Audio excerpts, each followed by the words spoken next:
നമ്മൾ ചെയ്യുന്നത് പൂരിയും അതിന് സൈഡ് ഡിഷ് ആയിട്ട് നമ്മൾ ഒരു പായസമാണ് ചെയ്യുന്നത്.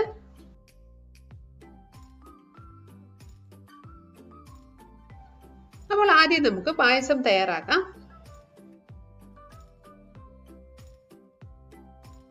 ആദ്യമായിട്ട് വേണ്ടത് ചൗവരി അഥവാ സാബുദാനയാണ്, സാഗോ. ഇത് നമ്മൾ ഒരു പിടിയാണ് എടുത്തിരിക്കുന്നത്.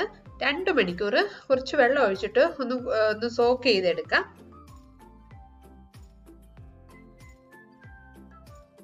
ഇപ്പോൾ 2 മണിക്കൂർ ആയിരിക്കുകയാണ്.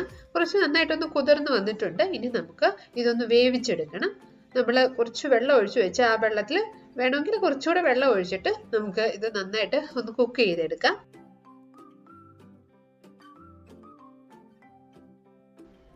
നമ്മൾ കുറച്ച് സമയം ഒന്ന് കുതിർത്തെടുക്കുന്ന കാരണം കുക്ക് ചെയ്യാൻ